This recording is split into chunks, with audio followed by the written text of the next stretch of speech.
Wabarakatuh. Abnail Kuroma, nggak apa-apa ya, anak panggil Abnail Kuroma ya. Biasa di rumah itu Abnai wa banatil Aizza gitu. Tapi kalau lihat antum kayaknya sudah bukan tampang abna wa banatin. Udah al-aba wal ummahat semua ini.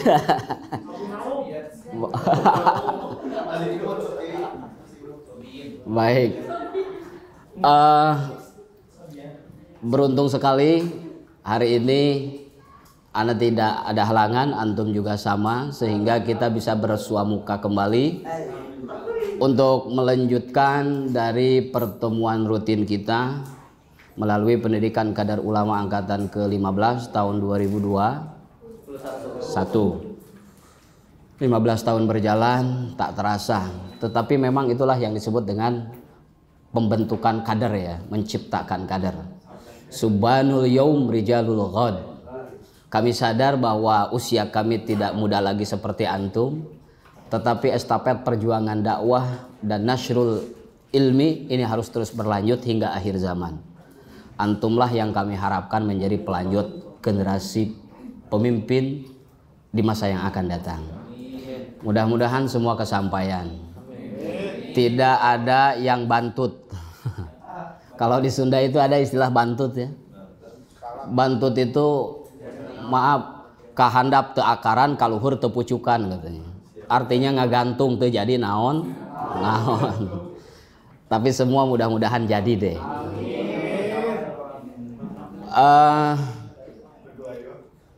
Ini merupakan pertemuan terakhir yang diamanahkan tugas ini kepada saya, sehingga pertemuan terakhir nanti di akhir pertemuan ana mau mengijazahkan sesuatu. Siap? Mending sekarang apa nanti saja? Sekarang nggak apa-apa ya, karena ana harus menyesuaikan antum. Kayaknya ini sudah butuh sesuatu yang menyegarkan. Ijazah ini ana dapatkan secara musalsal dari guru-guru ana. Mau apa tidak? Mau banget. Sebuah doa, tapi punten bahasanya bahasa orang tua dulu, disebut jangjawokan. Tahu jangjawokan? Nah ini luar biasa, manfaatnya tuh terasa banget. Bisa dijadikan doa yang serbaguna untuk menyembuhkan berbagai macam penyakit dan keluhan. Apa?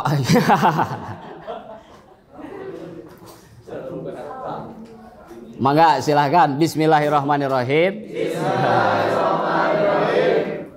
Ini ana dapatkan dari guru ana tanpa ditulis. Jadi harus dapat langsung sekaligus.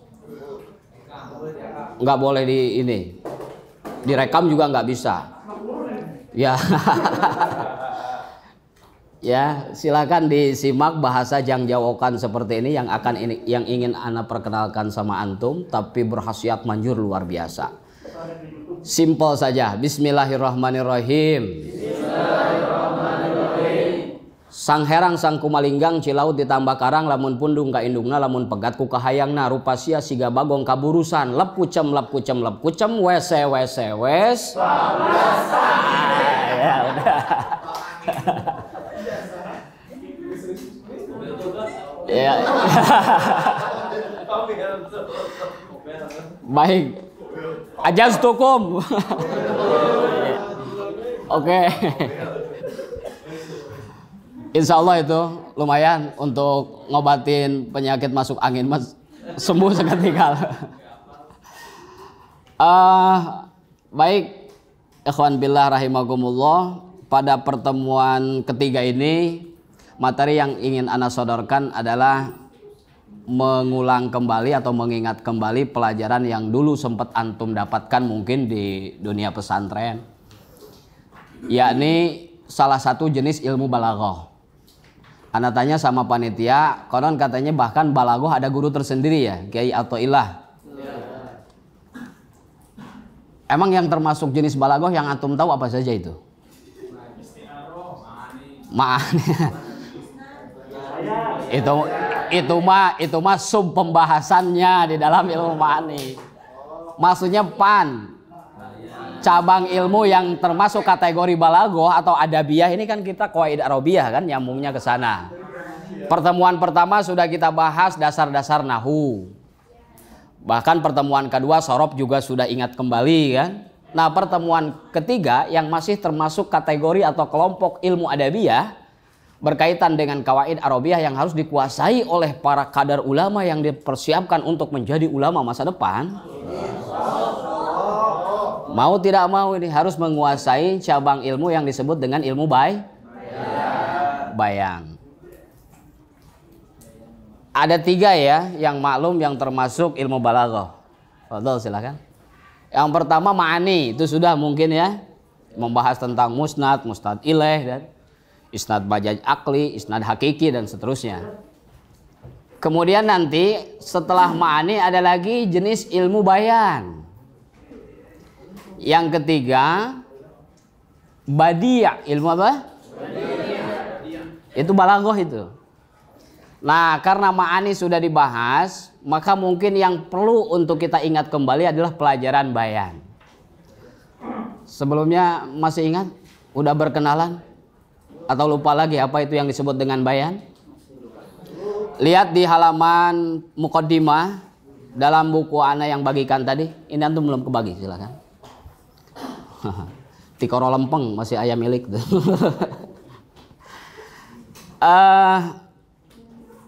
Bayan seperti halnya dengan cabang ilmu yang lain, dia juga memiliki mabadi al-asyrah. Dengan kita mengenal mabadi al-asyrah, minimal kita bisa tahu dan mengenal, oh itulah yang dimaksud dengan ilmu bayan. Pertama, bayan itu ternyata kata-kata bayan sudah disebut oleh Allah Subhanahu wa taala di dalam Al-Qur'anul Karim surah Ali Imran ayat 138. Hadza bayanul linnasi wa hudaw wa mau'izatul lil. Hadza Quran ini bayanun adalah itulah fungsi ilmu bayan. Sebagaimana namanya, maka bayan pun menjelaskan. Apa yang dijelaskan dengan bayan? Lihat di Pahadduhu al-Bayan Lughatan al-Kashfu wal-Idah. Bayan itu secara lughah maknanya adalah membongkar atau membuka dan menjelaskan sesuatu yang belum jelas. Ini makna daripada atau definisi daripada ilmu bayan. Bayan berfungsi untuk menjelaskan sesuatu yang belum jelas. Adapun menurut istilah ilmun yu'rafu bih iradul maknal wahid fi taraqib mutafawiyat fi wuduhid dilalah alaih. Mendatangkan satu makna dengan susunan yang bermacam-macam. Makanya nanti ketika mengkaji ilmu bayan kita mengenal dengan ada yang disebut dengan majaz, kemudian mengenal tasbih, mengenal dengan kinayah. Itu adalah cara untuk menghasilkan makna yang dimaksud melalui jalan yang bermacam-macam. Bisa melalui jalur tasbih, mengumpamakan satu perkara dengan perkara yang lain. Bisa dengan jalan majaz, meminjam makna lain dari sebuah kalimat. Nah, kemudian juga bisa menggunakan jalur kinayah. Contoh soal ya, kita mau menyebut seseorang itu cantik bagaikan bulan. Maka bahasa balaghah yang digunakan nggak usah ditokmolkeun, nggak usah divulgarkan. Cukup melalui bahasa-bahasa kinayah. Dulu ada sebuah lagu yang ana masih ingat sampai sekarang karena lagu inilah yang ana jadikan alat untuk merayu yang sekarang jadi istri ana.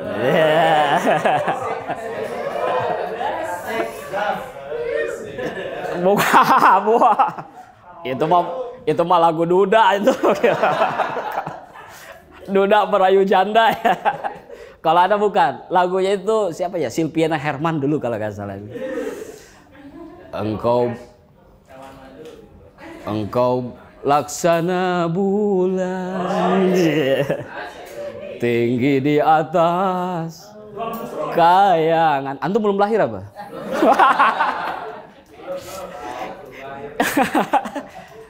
Oh, masyhur banget dulu itu. Dulu zaman film ACI, Aku Cinta Indo. Tapi kontennya adalah percintaan pemuda dan pemudi. Nggak nyambung banget ya.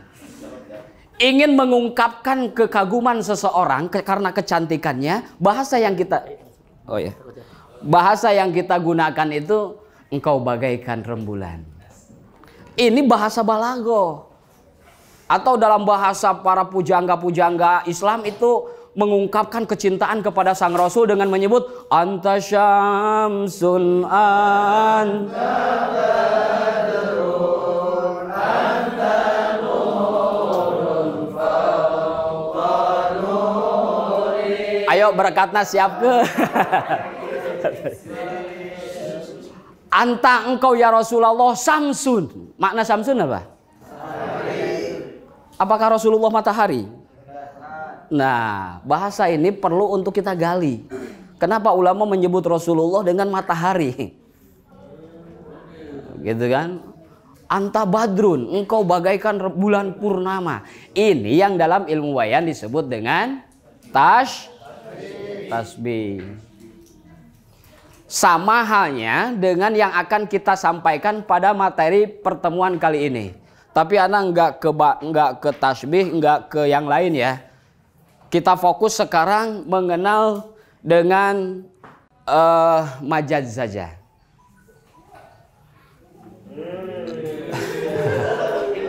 Oke, iklan lewat nggak masalah.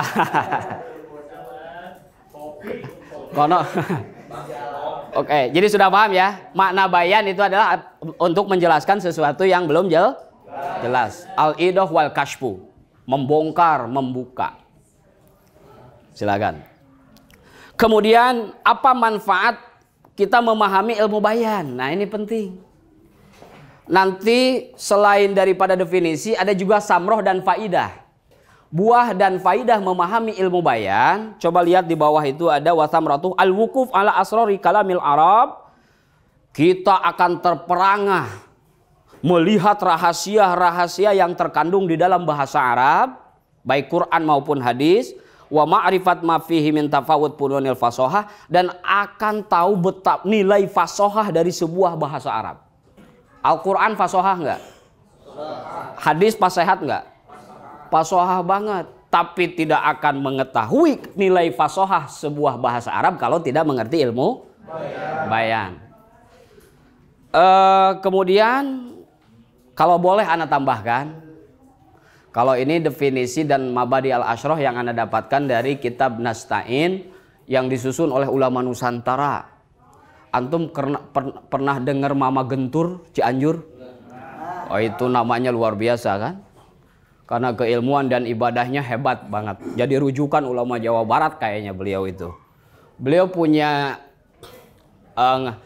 salah satu kitab yang mensyarahi kitab bayan, diantaranya adalah kitab Nasta'in.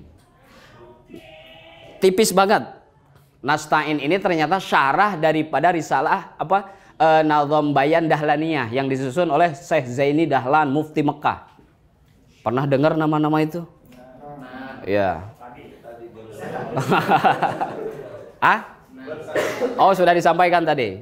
Yaitu betapa bahagianya kita ya. Ternyata Nusantara, Indonesia ini nggak kekurangan ulama besar. Syekh Zaini Dahlan punya nazam yang membahas tentang ilmu bayan, jumlahnya hanya 30 bait. Anak kira dalam waktu 1,5 jam kalau kita mau selesai insya Allah.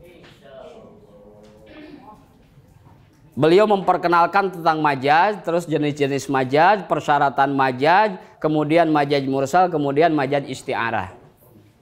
Nah, kitab Dahlaniyah itu bukan syarahi sebetulnya. Ana gubah dari yang berbahasa Arab menjadi bahasa Indonesia, maka buku itu ada di tangan antum semua menjadi judul Bayan Al-Maqsudah. Oke, tapi kalau untuk kita ambil satu persatunya kayaknya susah banget. Waktunya terbatas banget gitu. Nanti antum pelajari saja di rumah masing-masing. Tetapi ini sekarang yang kita sampaikan ada pointernya atau garis-garis besarnya. Kembali, jadi buah. Salah satu rahasia dan manfaat, syukran, daripada kita memahami ilmu bayan tadi akan sampai kepada i'tiraf, mengakui betapa dahsyatnya bahasa Al-Quran.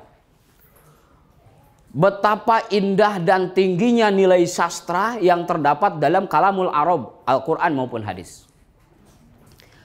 Dan kalau Anda boleh tambahkan, kenapa kita harus belajar ilmu bayan? Orang yang paham ilmu bayan tidak akan statis dalam memahami sebuah teks. Ini penting. Kalau mengutip makalahnya Imam Qarafi, apa itu beliau mengatakan? Al-jumud alal manqulah, al-jumud alal manqulah abada dolalun fiddin wa jahlun fil maqasidil ulama'il muslimin. Kalau kita berpola pikir tekstual, ya, tidak mampu mengembangkan pemahaman, cek Quran kitu cek aing ge kieu. Jumud ya, taktis. Tidak berani mengeksplorasi atau mengembangkan pemahaman. Ini dolalun fiddin, merupakan kesesatan dalam agama. Karena yang namanya teks itu kan mahdudah, an-nususu mahdudah. Teks itu sudah selesai. Quran boleh ditambah nggak? Hadis bisa muncul lagi, hadis jadi-jadian nggak?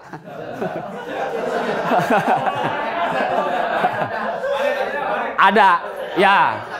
Seperti man lacaka luciko. Sanu licika aing di cikande.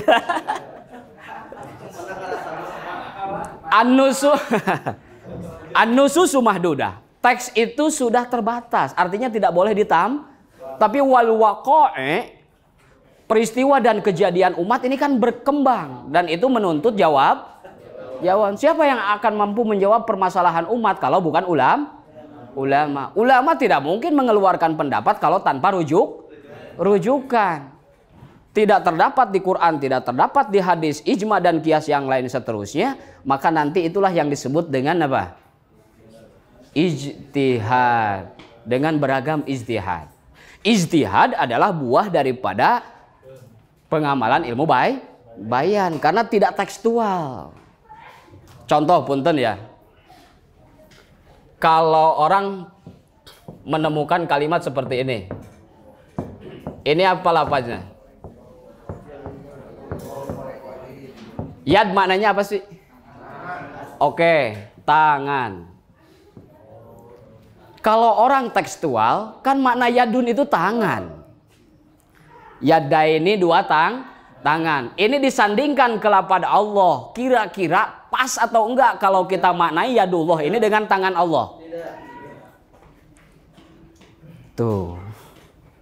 Otomatis dengan adanya ilmu bayan kita tidak akan terpaku kepada yad itu tangan, tapi bisa meminjam makna yang lain. Kayaknya yang lebih tepat kalau diisnadkan kepada Allah, yad ini bukan tangan, tetapi apa? Qudratullah. Qudratullah itu apa? Oke, lafadznya, teksnya nggak usah kita robah karena memang nggak boleh, tapi pemaknaan itu boleh asal berdasarkan dalil dan kaidah. Salah satu membongkar kaidah itu adalah dengan melalui ilmu yad bimakna kudratillah, berarti sebuah kalimat tidak diberi dengan makna asli.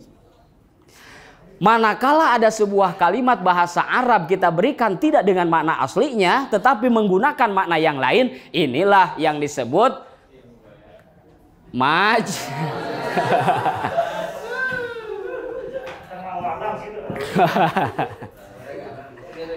Oke, jadi itu ya, Anda pesankan jangan tekstual, tapi harus mampu mengeksplorasi itu betul. harus mampu mengembangkan pemahaman.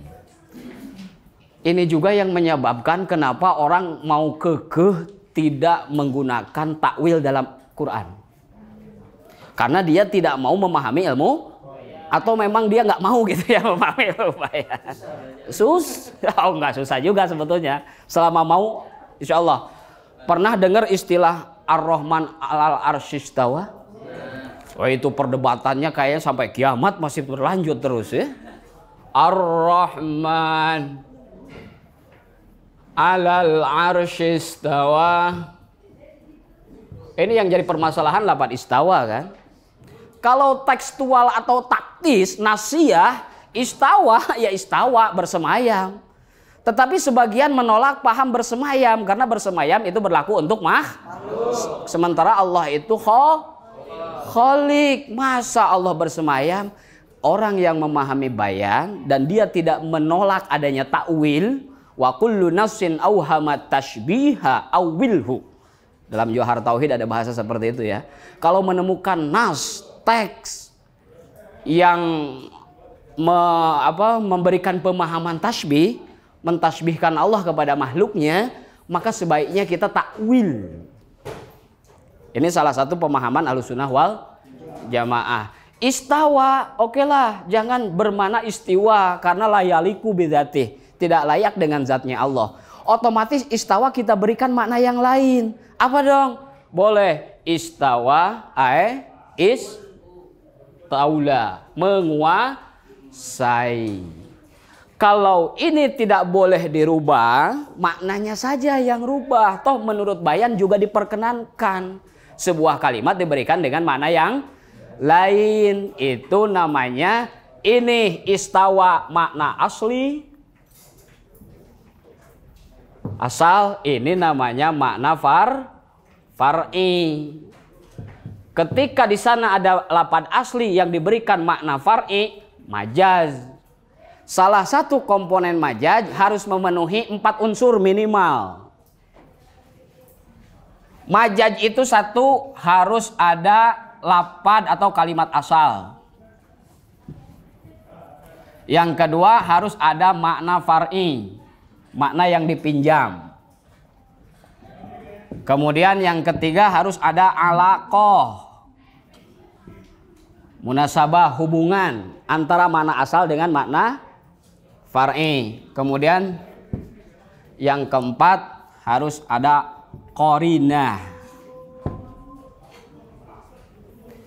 Sesuatu bisa disebut majaz menurut ilmu bayan kalau memenuhi ini.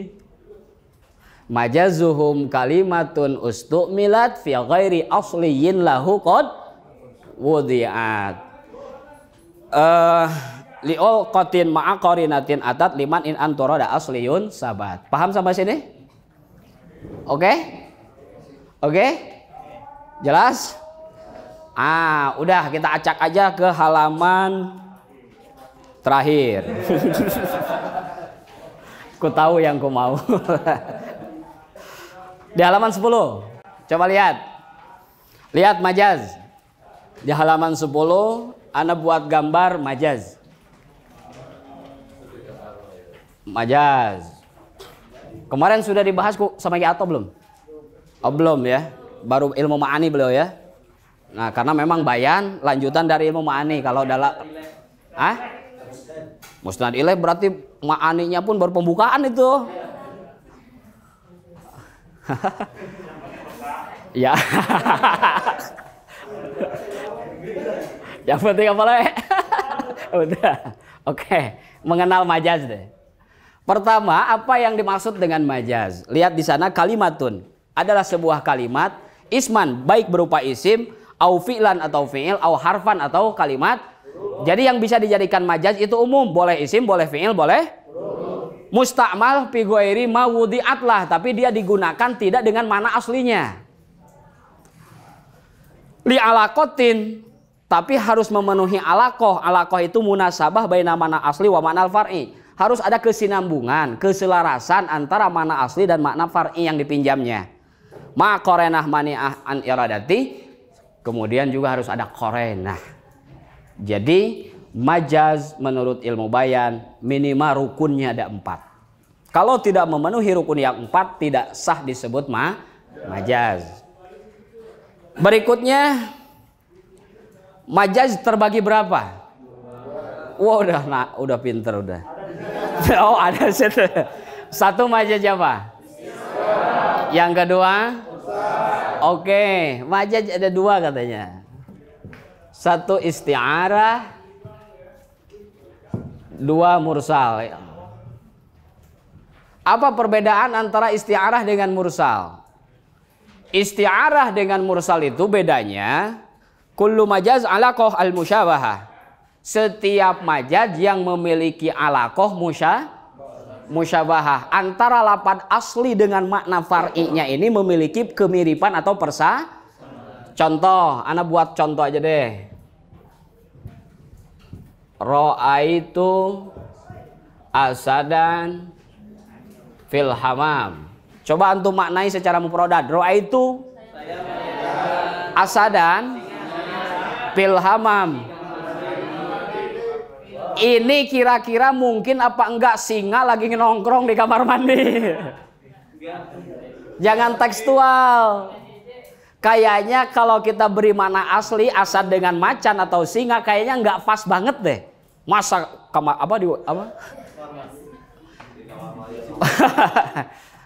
bari ngelepus pusing dia pusing ya.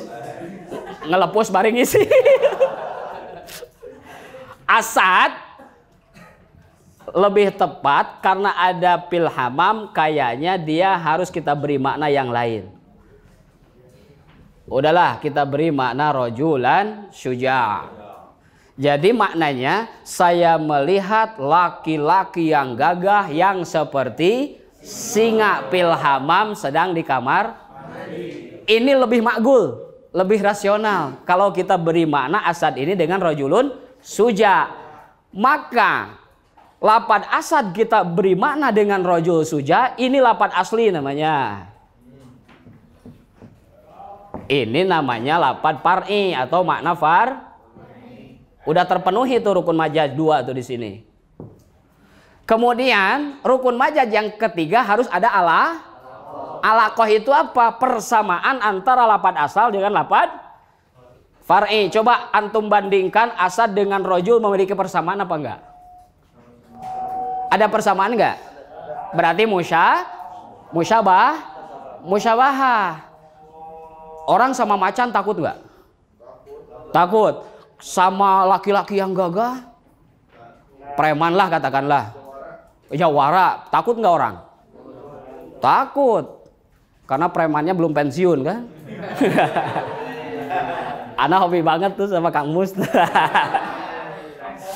Kang Komar ya, betapa gagahnya Kang Mus kan? Badan boleh kecil tapi wibawa luar biasa itu.